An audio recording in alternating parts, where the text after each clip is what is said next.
when I first got into weight training, fitness social media was in its infancy, and it was kind of like the Wild West. There were a lot of things that people were claiming, a lot of information that was being put out that was ranged anywhere from slightly misinformed to blatantly harmful. These days, creators are much more educated and much more responsible with the information that they provide. Many of us have an education in this space, and many of us use evidence to back up our claims about what we think is going to be the best thing for seeing results or best methods for training principles, etc. However, there are still a lot of creators out there who put out misinformation that, again, ranges from slightly misinformed to blatantly harmful. And in my opinion, the best way that we can clarify what the truth is by addressing those claims. Now, I think that a lot of these creators are just truly misinformed. I know there are many people who get into fitness social media just wanting to become an influencer, just wanting to be part of the space, and aren't necessarily trying to misinform. Sometimes they're just making videos that they know are going to get views. But in my opinion, integrity is really important in this industry, and I think it's important to be responsible with the information that you put out into the world. So with all that being said, let's talk about some of the worst things I've seen on social media this week. So we're going to start off with a mild one.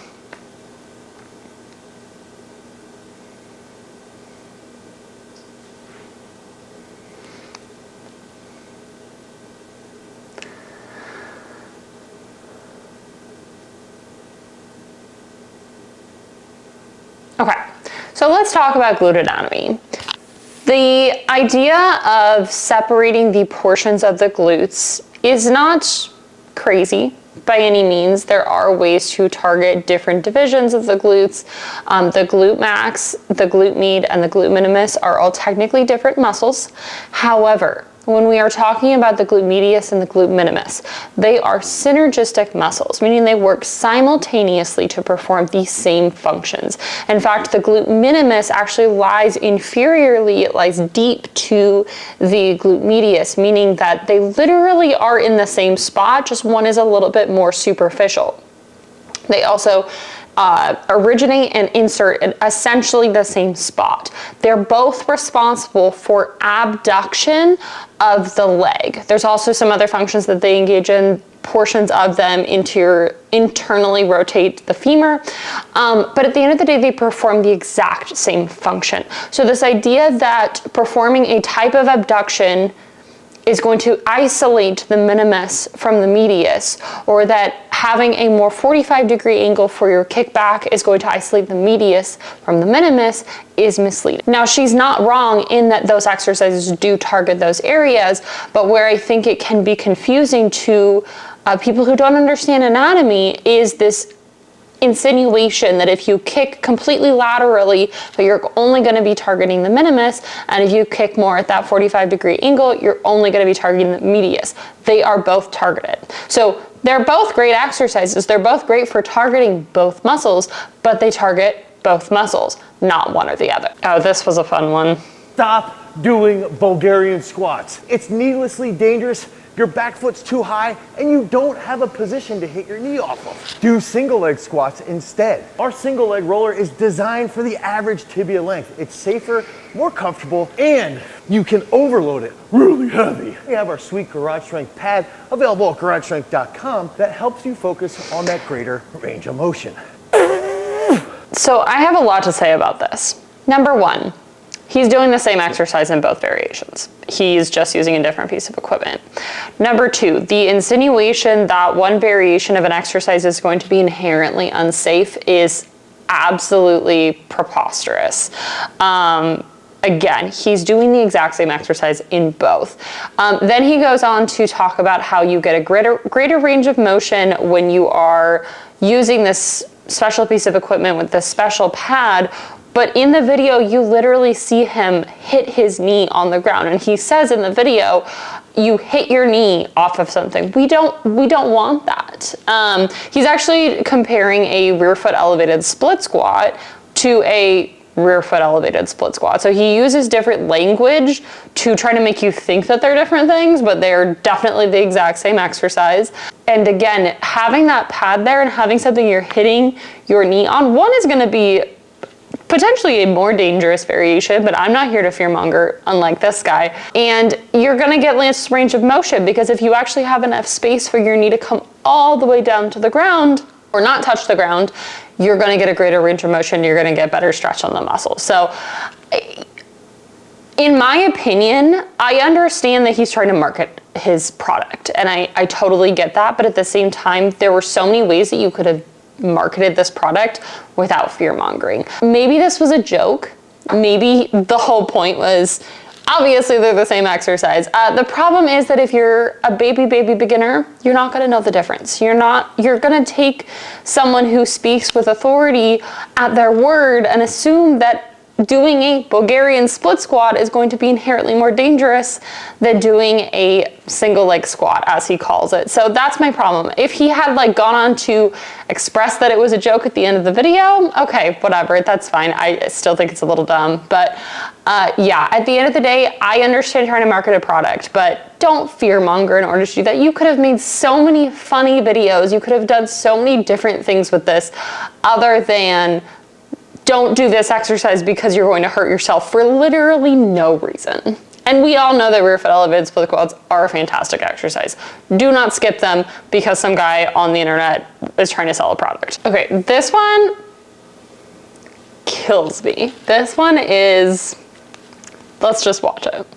I don't always have time for long gym sessions, so I started using these resistance bands leggings from SweetFlex. They have built-in resistance bands which give me that extra resistance training while working out, so I could get more done in less time at the gym. Also, they come. The entire marketing tactic behind this is that by adding resistance into your leggings, I believe they're trying to say that you can burn more calories. I went and I looked up their page because you have resistance. The problem is, what is it resisting against? Because like when you think about how you use a resistance band, there's something at both ends. Whatever you're moving, whatever muscle group you're utilizing, and then you have whatever it's resisting against, it's holding on to resist against. If it's just in your leggings, it's not really going to be resisting a whole lot. All it is making pants that are much harder to put on. Maybe you burn a couple extra calories. Is that really how you want to go about it? Again, I don't even know if I believe that claim. All you had to do was walk for 5 more minutes. Like it's just ridiculous. It's just silly. And the fact, the best part, they cost $75, $70. Yeah, not worth it in my opinion. Buy some resistance bands. God. So I got this DM the other day. This company I've actually called out before. Apparently now they're making creatine gummies. Creatine by no means is bad. We love creatine. I personally don't take it because I'm terrible with drinking enough water, and if you don't drink enough water, it can dehydrate you. Other than that, it's an incredibly safe product. It is one of the most researched supplements with no side effects. Again, unless you don't drink enough water like me. The problem I have with a company like this is the pink label, is the pink tax. The fact that they are marketing it as a booty builder. It's not gonna build your booty if you're not training properly. The effects of creatine are great, but they're negligible if you do not have appropriate programming, appropriate nutrition, the factors that are essential for building any kind of muscle. Creatine can make that ever so slightly easier, but it is not going to transform your body. Then we take into account price point. Creatine is pretty affordable. Now, it's much more in demand now than it used to be. It used to be you could buy it for like 20 bucks for a tub of it. I think it's probably closer to 30 bucks now. Inflation, demand, a lot more people know about creatine now than they used to. It is not worth $40 a tub though. If you put it in a gummy, cool. You don't need gummies. Like I do understand it's not the best tasting thing, but you mix it with some orange juice, knock it back, it's fine. There's also flavored variations that you can get. I cannot stand that this company is making claims about results that it cannot guarantee, because again, just because you take creatine doesn't mean your physique is gonna change. And B, the pink tax, the fact that they're blowing the price point out of proportion purely because they're marketing it to women. I'm sorry, your company has no integrity if that's the way that you're gonna go about marketing yourself. Okay, initially this video looks fine. Then we see the BFR bands. Oh boy. So BFR bands, when they were originally created, they were studied in a therapeutic setting. So they were studied in physical therapy settings where people were dealing with prior injuries that prevented them from being able to lift heavy weights. They are effective in those scenarios. They are effective if you are not able to squat very heavy. The BFR it stands for blood flow restriction. Another term for it is blood occlusion. So basically the way that it works is that you band it around the area that you're trying to target, and it restricts the blood flow to that area, and it essentially makes it so that lower weights will create the same amount of mechanical tension, will create the same or similar levels of work on the muscle that you would if you were to use a heavier weight without the blood flow restriction. The problem is when we take that data from the effectiveness of the BFR bands in a clinical setting, and we just have people putting them on willy-nilly in gyms, we do not have any way of guaranteeing the same result. In a clinical setting, you have access to tools that allow you to measure the blood pressure of the areas that you're attempting to target. We also have much higher quality bands that you are able to have better control of the resistance in.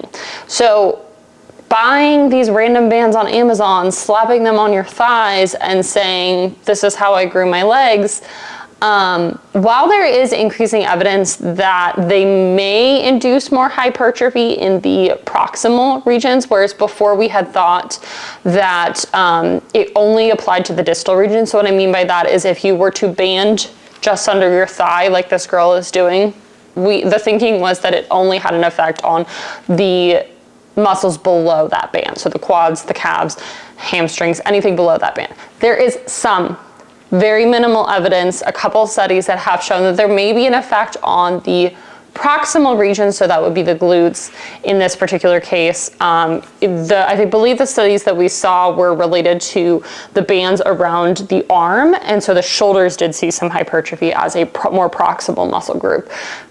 But that doesn't mean it's conclusive. That doesn't mean that just because you banded your thighs, because there's one or two studies that saw some effect, because again, if you're training at all, there's going to be some effect. But just because you band an area doesn't mean that it's necessarily gonna create hypertrophy in like the glutes, just because there's a couple of studies that say that might be possible. And it's also very, very specific methods that are being utilized in these studies where you are able to measure the blood pressure of the regions that you are actively targeting, and you are continuously monitoring those areas. There has been cases where people have created permanent damage to the body parts that they've created this blood occlusion in, and it's irreversible, or it's reversible if you go through surgery. But it is a permanent effect, and it can be very dangerous. So again, if you do not have the tools on hand, in my opinion, it's not worth it. If you have an injury, seek out a physical therapist who is trained in blood occlusion, and then that way you can still target those muscles that you're trying to work despite whatever that injury is. But for the average person who doesn't deal with any kind of injury precluding them from being able to do these exercises, there's no reason to be using BFR bands. Resistance training is going to be just as effective. And as a side note, if you see people who are commenting saying, well, look at her results, look at I saw great results when I banded, blah, blah, blah. Yeah, but you were also resistance training. You also had probably had an effective program if you saw any growth at all. So that kind of confounds your results. Unless you were training the exact same way with the exact same metrics in all variables related to your training, nutrition, recovery factors, training intensity, exercise selection, volume, unless those things were exactly identical prior to utilizing the BFR bands as they were when you started using the BFR bands. You cannot make claims just saying, well, I saw results. Like, that's anecdotal evidence, and that is not, we can't use that information. I hope that was interesting. If you like these kinds of videos, if you like me kind of like going through and analyzing some of the content that I see on social media, or if you are interested in having me analyze something on social media, feel free to tag me. But please let me know if you like this kind of content, if you prefer more instructional videos. I am trying to just experiment with my content in the moment and see where it hits and what people actually enjoy. So please feel free to let me know in the comments.